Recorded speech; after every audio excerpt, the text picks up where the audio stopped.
Howdy, friends. Welcome back to another episode of the Fort Worth Property Management Podcast. This is episode 5. I am your host, Mason Arispe with First Choice Property Management.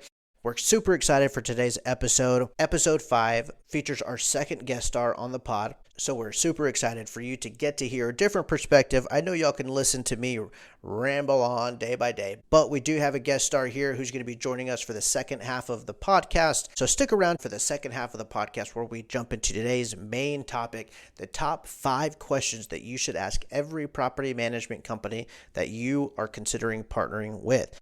Brett Patrick, a business development manager out of Washington, will be joining us, so stick around to the end. With that being said, let's jump right into it.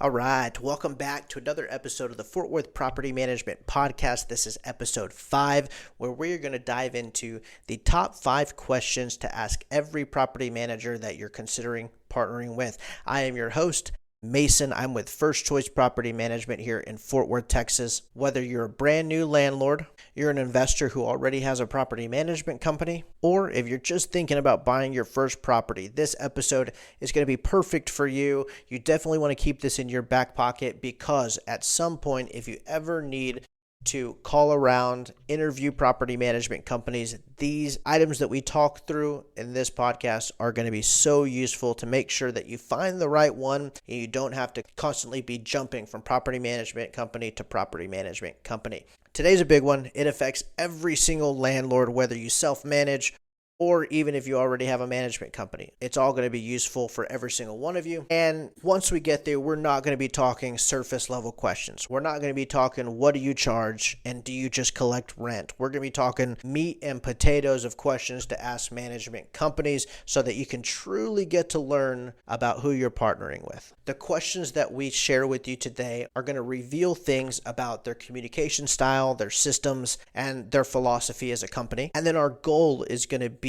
to help you as the homeowner determine if that property management company is truly going to be a partner in your real estate business or if they're just another vendor. A good property management company is never going to be just another vendor. They're going to partner together with you so that you both can be successful. But before we get into that, like we introduced last week, it is time for our weekly segment of Behind Closed Doors. Guys, welcome to Behind Closed Doors, where we give you a quick inside look at what's going on here at First Choice Property Management and what we're seeing in the Fort Worth rental market right now. So let's jump into some stats on First Choice Property Management. This week, as of right now, the beginning of December, First Choice Property Management currently manages 517 properties. I believe that's a few shy of what we managed last week. The reason behind that is because we've had a few homeowners whose property were on the market for a few months, and if you know the sales market, that's pretty on par for right now, especially in December. And so they've been sitting on the market for a little while, but our sales agent Amanda, she is amazing. She managed to get them under contract and they finally closed.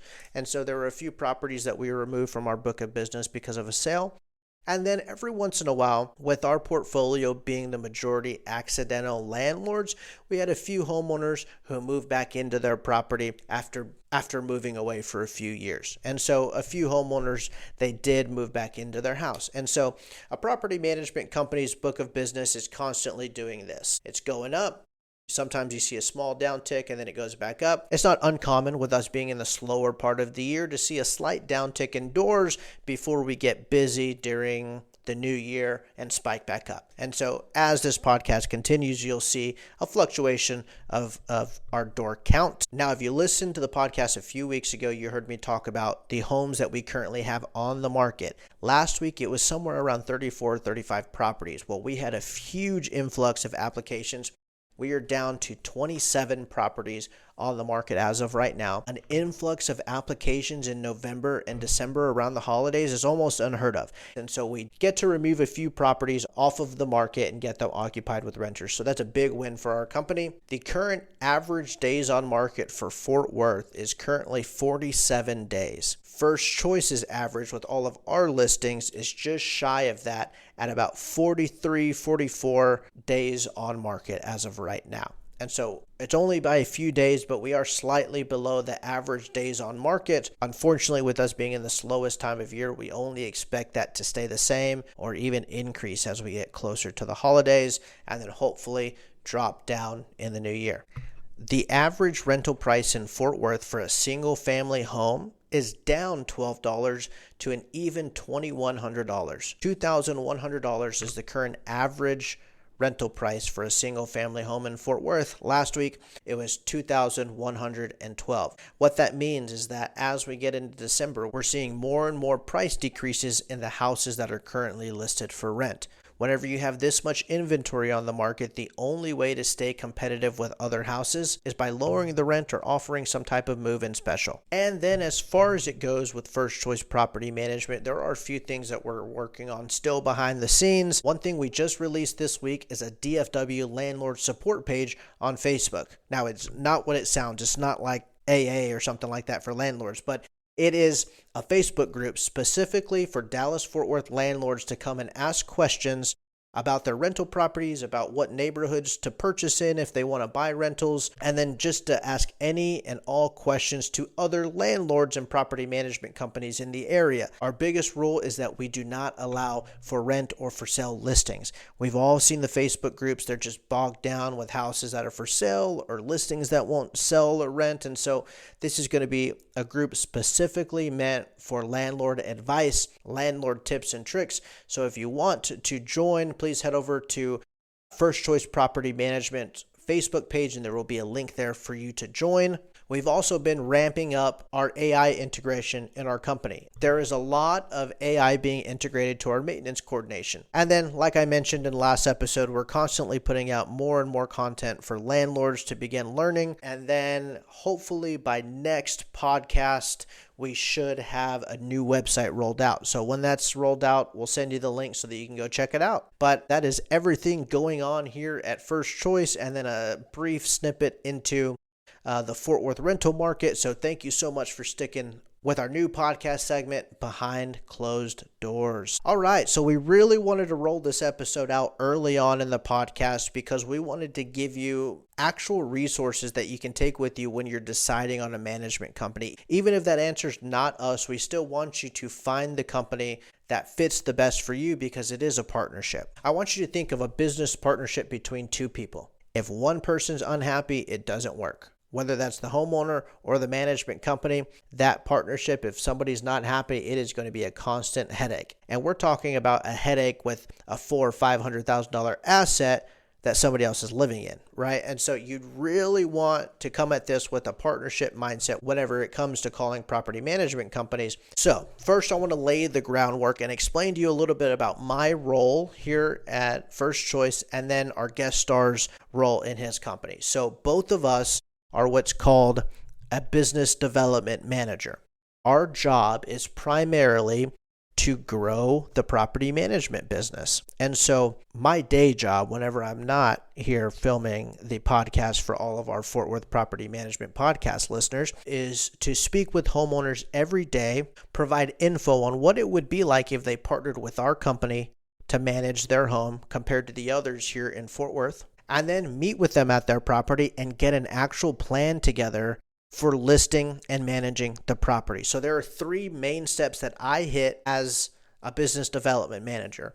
One, I like to have a phone call or two with a potential new homeowner and see if this is a good fit for each of us for partnering together. Two, I meet with them at the property so that I can meet with them in person, I can see the home, and we can talk through rental prices, make ready repairs, and get a plan together for listing the property. And then three, I sign a property management agreement with him. That's what officially partners us together. That is my main purpose, is to continue to grow our companies and bring on more homes for our company to manage. That is my primary job. In steps 1 and 2, half of my job, of course, is providing information to homeowners, walking them through the process. But the other half of that, I answer questions from homeowners all day, every day. Every phone call I get on has at least 5 or 10 questions from homeowners. You got to think, we are talking about your $400,000 asset, your biggest purchase possibly in your life. Yeah, you're going to have a lot of questions when you're calling a company. We live in the same world.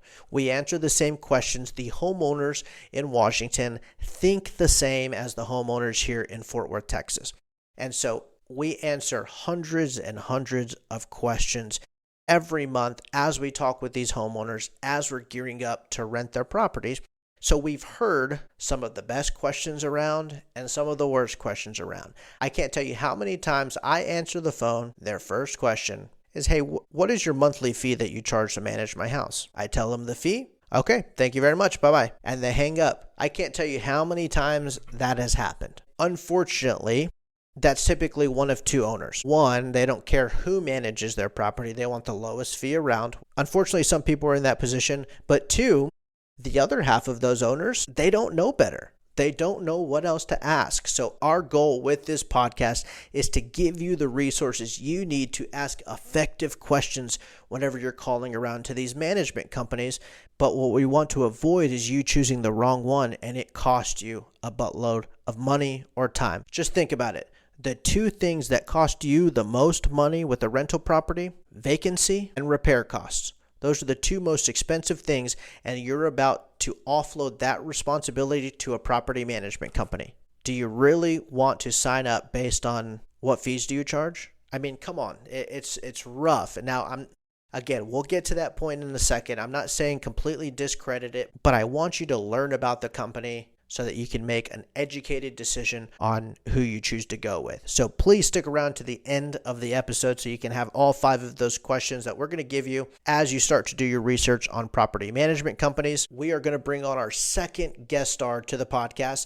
It is going to be Mr. Brett Patrick. The reason we thought Brett would be perfect for this episode is because Brett and we share the same role in a property management company.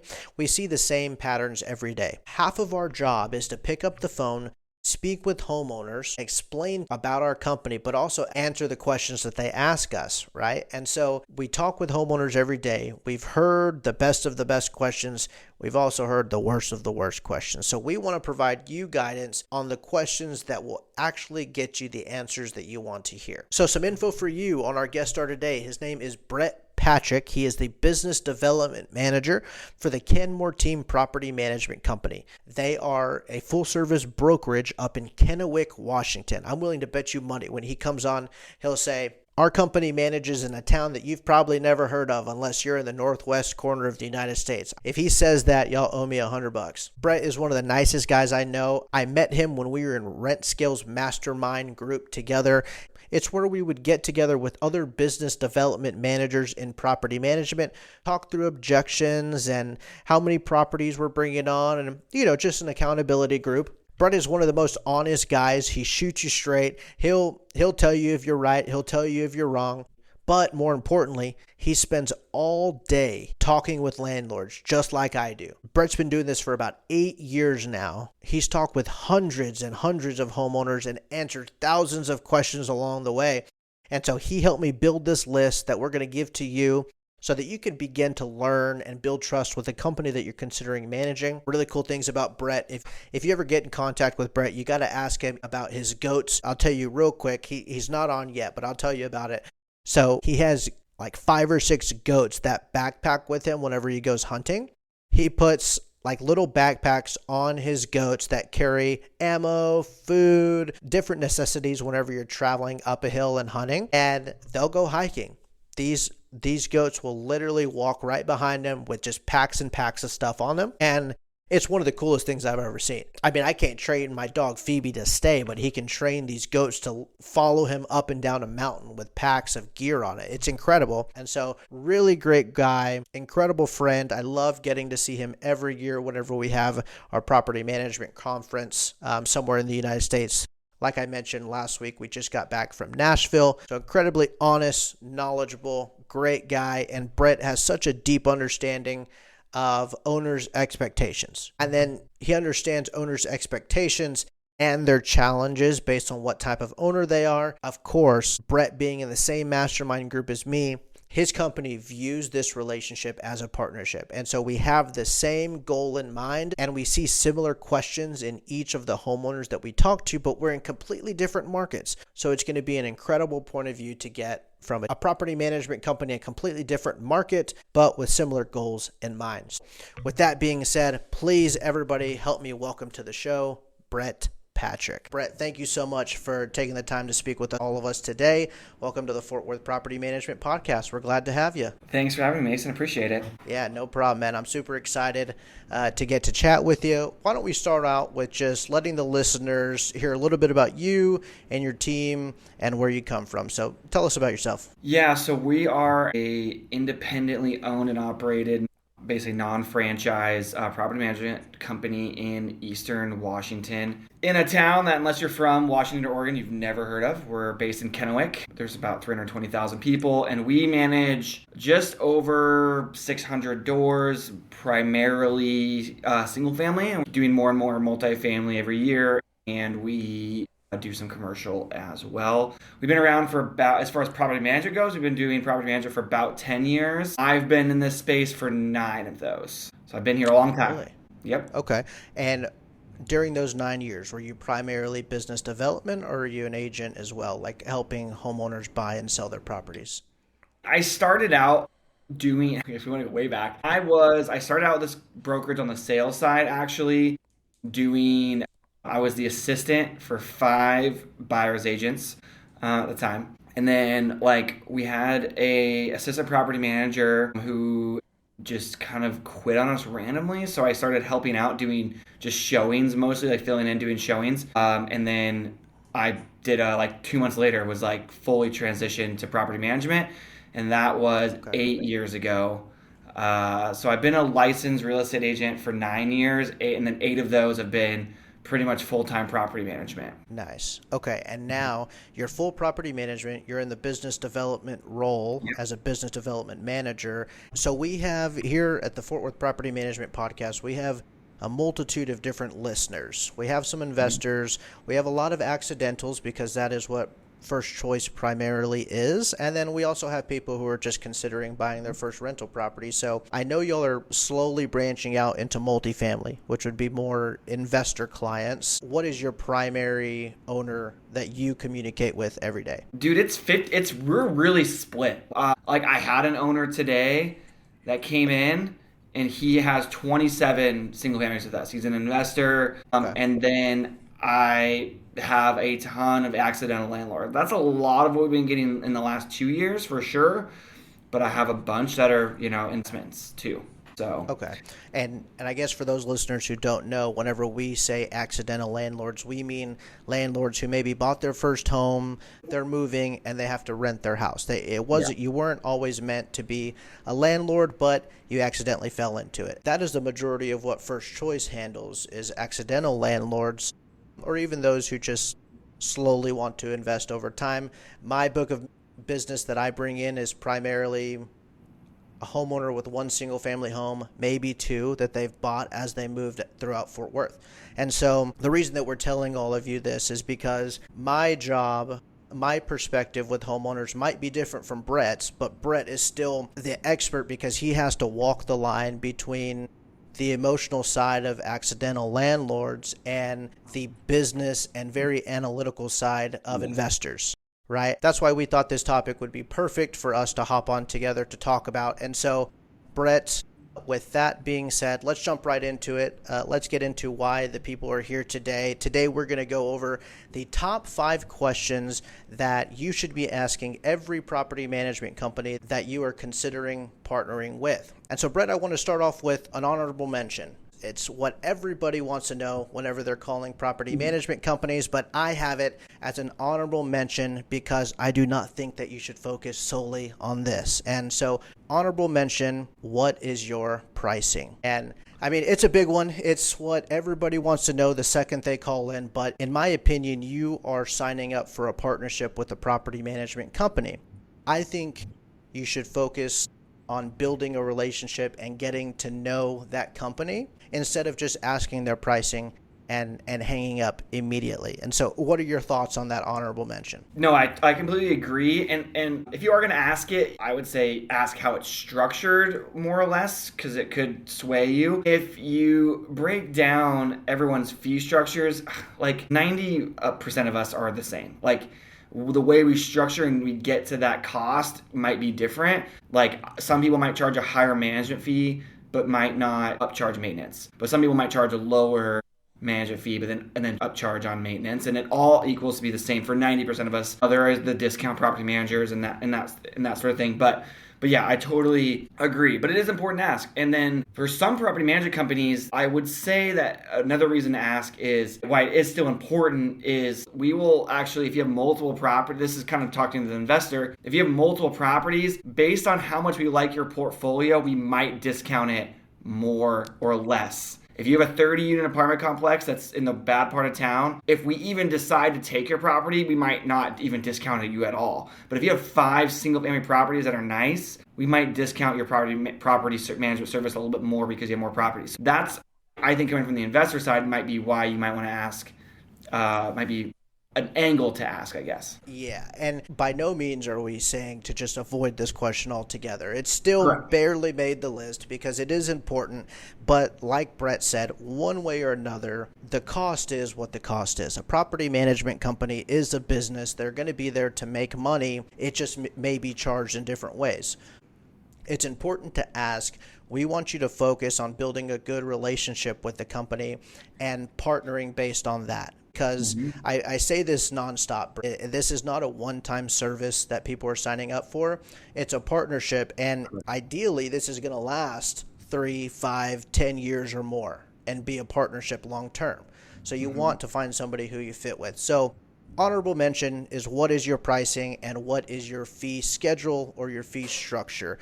Definitely still ask about it, but don't hang up the second that you get that pricing, right? Yep, totally agree. Okay. Cool. So now we'll get to the actual list.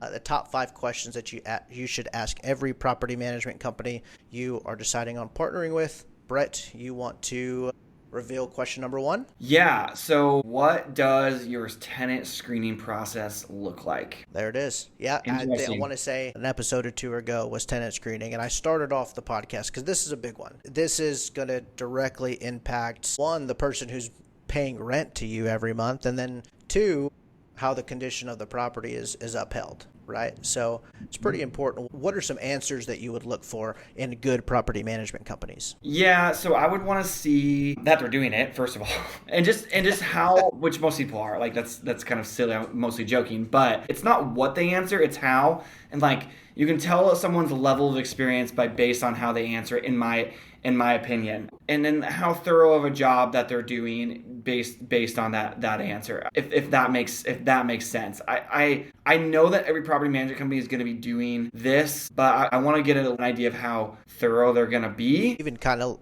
like their process of doing it, that they have a process, because if they skirt around the question or they're not able to answer it with expertise, if they just say, yeah, we do the background checks, so we do the credit reports, and there's no process behind it, then you could potentially add a lot of risk by not thoroughly doing your homework first, right? Correct. Because everybody does a background check, everybody will look at their credit report, but if you take the time to call 2 old landlords and find out that, they were renting from their aunt for 5 years, right? And they destroyed the house. Like if you go that extra step and they're able to articulate that they have a solid process to do that, then you'll be able to tell that distinct difference between company and company, right? I mean, I have a million of examples of it. I could go on for hours of how we caught things. This was probably a year ago. We had this guy that applied.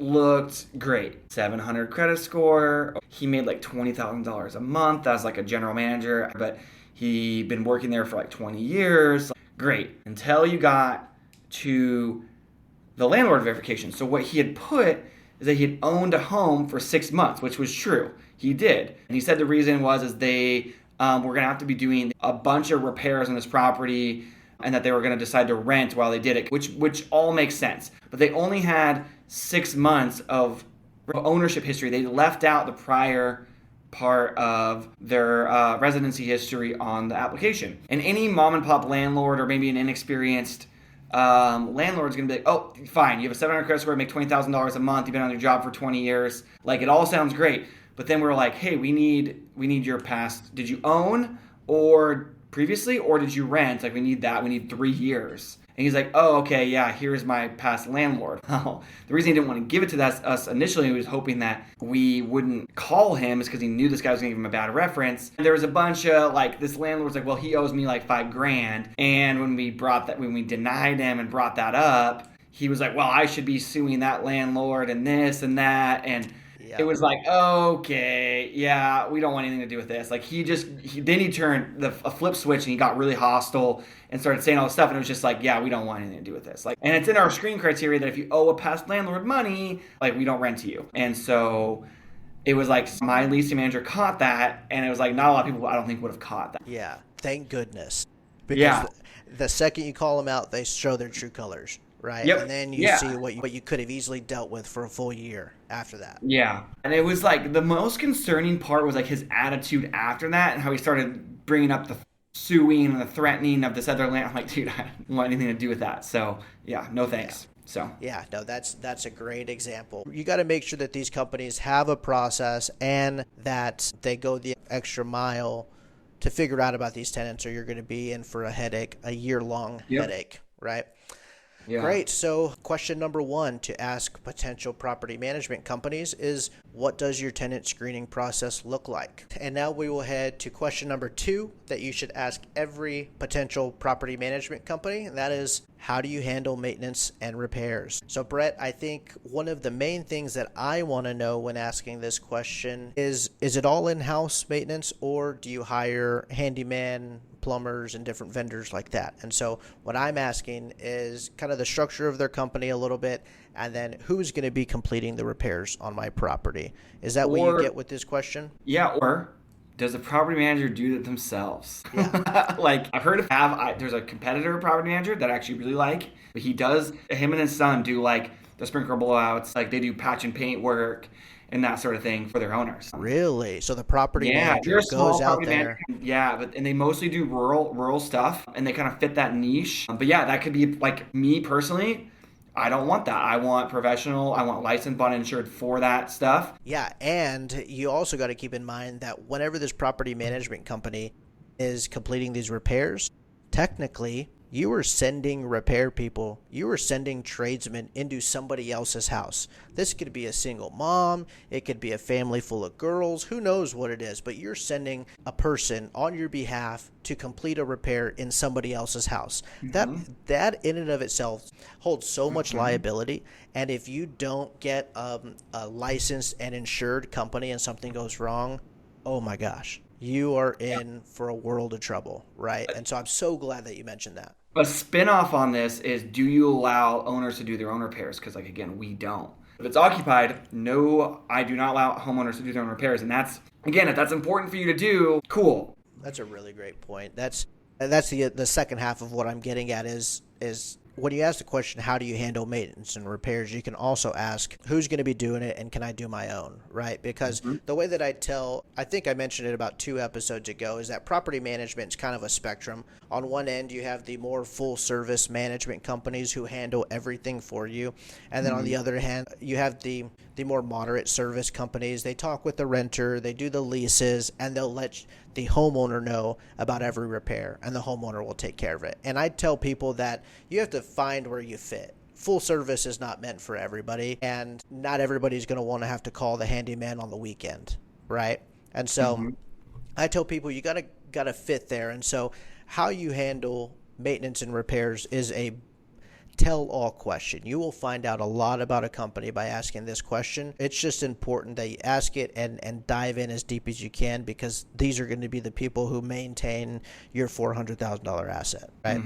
Correct. Are there any answers to this question that you would avoid altogether? Like, that's a big red flag. You wouldn't want to hear it from a company that you would sign up with? I do the repairs. Like, that's one. I'm like, personally me, no thanks. Like, I don't need my property manager doing repairs. He might be a great repair guy, but so he's either doing one bad. He's either doing the repairs bad or the property manager bad. I just don't believe you can do both great when you get, especially when you get to a certain size. I don't know. It just seems like you can't, to me, I've been doing this long enough. I don't feel like you can do both well. Let's hear yours. If you hear this from a property management company, you should probably run. We will get 3 to 5 quotes and we'll go with the cheapest one.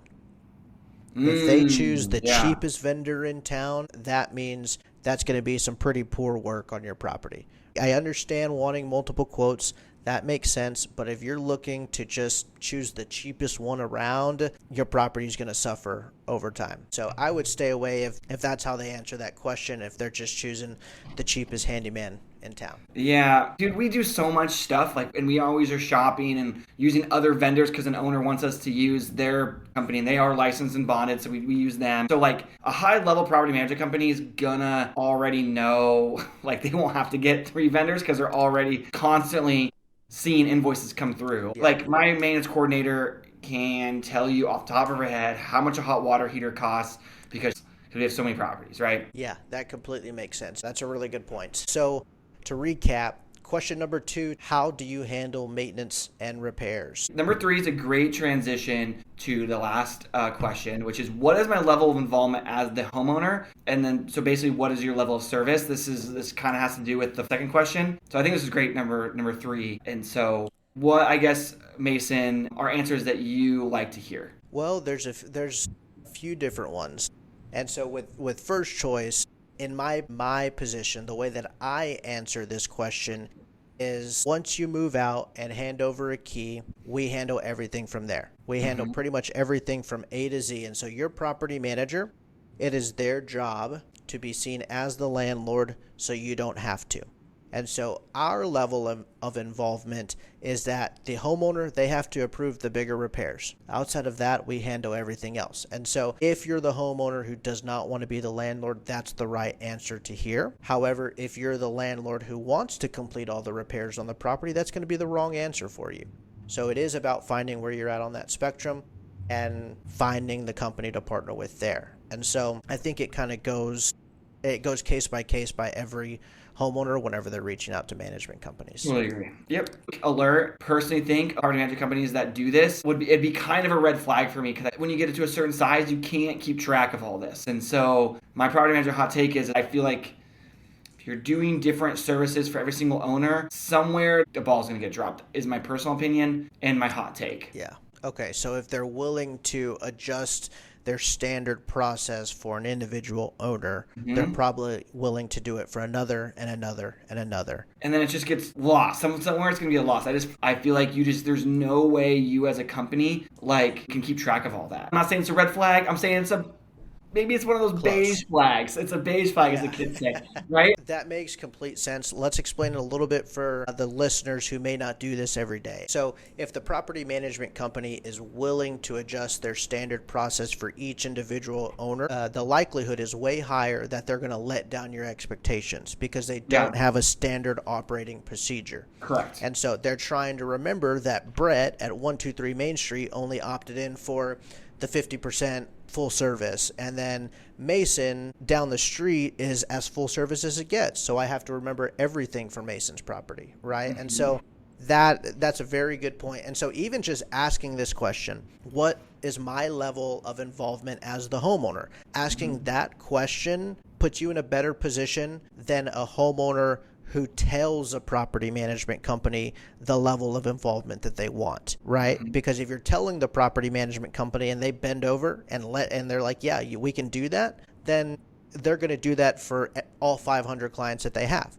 But if you ask the question, what is going to be my level of involvement, then you're adhering to their standard operating procedure, and they're going to do everything one way and not let down your expectations, right? Yeah. Yeah, and I know that there's someone out there that's thinking this right now because I hear this all the time. You probably heard, but my property is special. Yeah. Yes, we can be a little bit. We can be a little flexible, property specific, and that's kind of what me and your job is making sure that those little things for each owner kind of is is paid attention to. Right. Yeah, and you can adjust, but whenever it comes to making major changes in your business structure, you have to draw the line somewhere. And a company who doesn't is gonna they're gonna let you down. Yeah. So regardless if you have the same mindset as us or not, it's important to learn your level of involvement. You need to know if you're going to be the one doing all the repairs on your property or if you're going to have a full service management company who's going to take care of it for you. But ask the question, what is my level of involvement as the homeowner? Right. Awesome. That was a really good one. Now let's move on to question number 4. Question number 4 is going to be, can you give me some stats on your company? And so when I hear this question, Brett, I think of stats about the actual business itself. And so I think, how long have you been around? How long have you been in business? And what type of properties do you manage? What service area? So I'm thinking more of the company itself. What comes to mind whenever you hear this question? Those are great. You 100% should ask those. When I think of this question, though, I want to know how many evictions they do every year, how their average days on market is. I'm looking at how they're answering it. When you're talking to them, if they go, well, let me look it up, like, they should know. Like, I know right now my average days on market. You probably do too. But then I want to know how long their average tenancy is and those kind of like things, because those are going to tell me, first of all, like how good this company is on what they do. It'll also tell me budget. Like if I know my average days on market, it's going to be 40 days. I know that I have to budget for 40 days worth of vacancy. But those are just things I want to know. And I'm also, like I said, in all of these questions, I'm looking for how they answer it. Okay. Yeah. And if they know it off the top of their head, right? Yeah, that's going to tell them whether I'm talking to a professional now. So right now that we're filming this, we're in December of 2025, the very beginning of December. In your market, what is your average days on market? Dude, ours currently is 44 days. Dude, it's really bad. Yeah, dude, it's the highest average days on market I've seen in the 9 years for December. I'll give it. We always see an increase in December, but it's increased more than I've ever seen it. So it's high. But our average tenancy length is 2.5 years, and we do like 2 evictions a year. Oh, nice. We did 2 this year. For 600 properties? Yeah, we did 2 this year. Nice. That's really, really good. We track ours weekly. I also give the podcast an update on our statistics as well. I mentioned at the beginning of this episode, but our average days on market in Fort Worth is 47. That's market wide. Our first choice right now, we're sitting at like 43. So we're, I mean, it's a few days, but we're still slightly below. I mean, just being in December, we always factor in a little longer days on market because it's slower, but this year has been dramatically worse. Yeah. Like it started earlier for us, and I've seen it get to about 33 to 35 days, like slightly longer than a month. Our average days on market in August was 20, and so in 3 months. Wow. It's doubled. Okay. So let's go back to kind of some of the questions that I thought of. How long you've been around? What are the pros and cons to the different answers to that question? Because you'll typically see either 20 to 30 years or you'll see 5 to 10 years, right? And so what are the pros and cons of both? First, how long has your company been around? Yeah, well, we've been a real estate brokerage like for a long time. We've been doing property management for 10. And so give me some pros and cons from that perspective. A 10-year-old company, pros and cons for being around that long. Man, that's a great question that I don't think I've ever actually thought of until you said this. I have a negative view on older companies because like my competitor who's been around for like 30 years, I steal a lot of their business. This is another hot take. So like because they're just stuck in this rut of like where they just do the same thing they've always done and they don't adjust. So like that could be a con, but I know there's good property management companies that have been out there for a really long time. So I wouldn't like say because they've been around longer that they're bad. I'm just saying the one that I compete with that's been around forever, just do the same thing, and they're constantly having the same problems and this and that. So one pro for y'all is that y'all are more modernized, that you're kind of up with the times, and I would argue that a newer company is going to be a little bit more gritty. Like they're gonna 100% agree. Be more aggressive, and they're going to want to grow. They're going to want to get these houses occupied and prove themselves. Yep. In my opinion, that's what I see from newer companies here, because vice versa, we've been around for 33 years. And so when somebody says that, it is a very big bonus that we've been around for that long, specifically just in Fort Worth. And it's The good thing is that we're doing stuff like this. We're putting out content. We're building podcasts. Our company's constantly changing. We are keeping up with all the new stuff that's coming out, implementing AI and all of that. And so there are pros and cons to both. Mm-hmm. So when you ask that question, dig deep into what they're doing, dig deep into their actual operation stats, like average days on market, eviction rates. Learn as much as you can about this company, because when it comes time to sign the property management agreement, you need to trust the company that you're partnering with. And then you want to make sure that they're going to be around to manage your property for the long haul. All right. Question number 4 was, can you give me some stats on your company? And then lastly, you want to ask about the company structure. You're going to be partnering with this company. You need to know what their structure is. And so question number 5 that you want to ask each property management company you're considering partnering with is, what is your company structure? And who will be my main point of contact, right? And so I don't think homeowners, you need to know the ins and outs of the business structure of property management. But I do think that it's important that you figure out the distinction in the few different types of companies that there are. And so, Brett, you might have to help me a little bit with this, but I know that there is typically departmental, Mm-hmm. there is pod structure, and then there is portfolio based. And so the departmental property management structure is kind of what you think of when you think of a corporate company.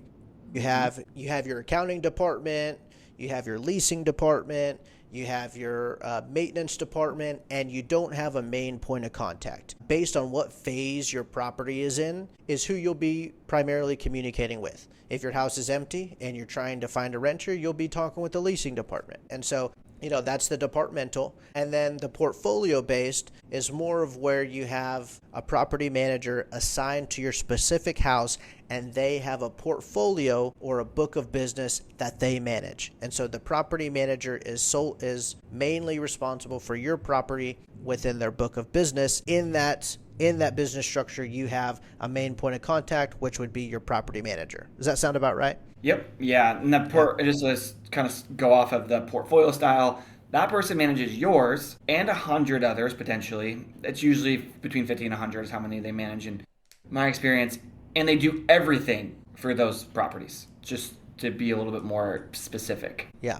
Yeah. And the way that I like to think of it is the property manager, they are being the landlord as if this was their rental property. So what you're going to look for in these is like what fits what you want. If you are like, I don't want to keep track of who I need to contact based on what, then the portfolio style might be what you're looking for. But if you have a big portfolio, like if you have 50 properties or you have a large multifamily, like you can't have one person managing that. So it's like if you are a larger investor, that potentially doesn't work for you. But if you're a accidental landlord, it might be a little more enticing. Yeah. And I mean, there's pros and cons of each. With departmental, a lot of times you have a staff that's either solely focused on leasing, solely focused on maintenance, right? And so they can specifically focus on your property whenever it enters that part. And so it does get done efficiently, but you have so many different people that you have to communicate with. If you're a homeowner who would prefer to have one person that you talk to, one go-to,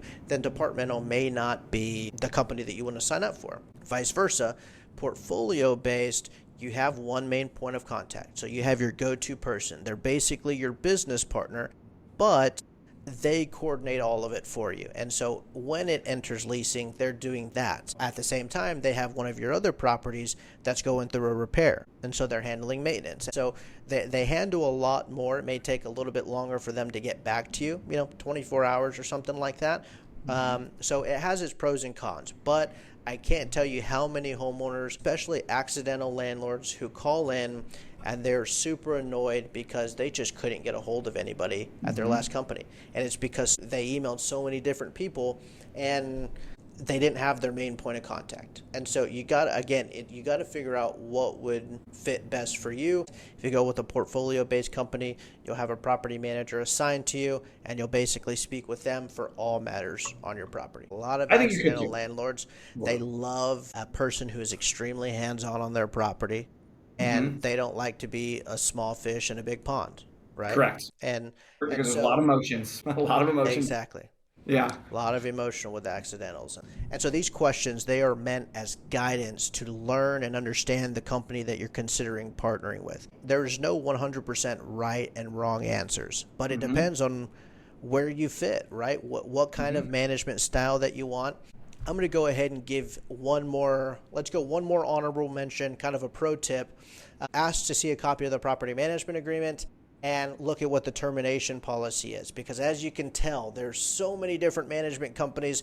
You can sign up with one and not like it. You might want to see what it would look like to cancel your property management agreement and see what it cost you. And That's great. Just kind of second, we'll call it second honorable mention. Maybe we'll put that in part 2 in the future when we have Brett back on. But to recap for you, that is going to be the top 5 questions to ask every property management company you're considering partnering with. Number 1 is going to be, what does your tenant screening process look like? Number 2, how do you handle maintenance and repairs? Number 3, what is my level of involvement as the homeowner? Number 4, can you give me some stats on your company? And then number 5, what is your company structure? Those are the top 5 questions you want to ask every property management company that you're considering partnering with. That'll definitely help you learn about them and hopefully help build your trust along the way. Brett, I really appreciate you joining with us today and taking some time out of your day to talk with us. If people wanted to look you up, where could they find you at online? Yeah, if you happen to be a Southeastern Washington investor, or Landlord, you can find us at Kenmore Team Property Management.com. You can email me at Brett, BRETT, at KenmoreTeam.com. Awesome. Well, Brett, thank you so much for joining us. This won't be the last time that we have Brett on here. We have been in a mastermind group together for years. I just saw him in Nashville a few weeks ago. Here soon, we're going to have to get an in-person podcast rolling. So Oh, that'd be sweet. that'd be pretty cool, huh? So it won't be the last time that we hear from Brett, but we really appreciate you hanging out with us here today. And thank you to all the listeners for tuning in to this episode of the Fort Worth Property Management Podcast. All right, man, what a great episode that we had here today, huh? For everyone listening, please keep in mind, choosing a property management company isn't always about just pricing. It is an important part of it. You do still need to ask, but it's about partnership. You are partnering together with the company, hopefully for the long haul. And so you need to learn about that company, get in the ins and outs of that company's structure and their analytics, learn about them, and choose the best one that fits for you. If you're looking for a team that might be a good fit for you, reach out to us at fortworthpropertymanagement.com. If you want a PDF of the top 5 or top 10 questions to ask each property management company that you're considering, leave a comment on whatever platform that you're listening to, and we will definitely get it to you. Please make sure that you download this episode, follow the show so that you're notified every time we upload a new podcast. Please keep an eye out for the next few episodes that we have coming. We got some really good stuff cooking for y'all. We're super excited to keep releasing more episodes into 2026. We're super excited to talk to you. Thank you so much for tuning in to episode 5 of the Fort Worth Property Management Podcast. Take care, and I will catch you in a few weeks.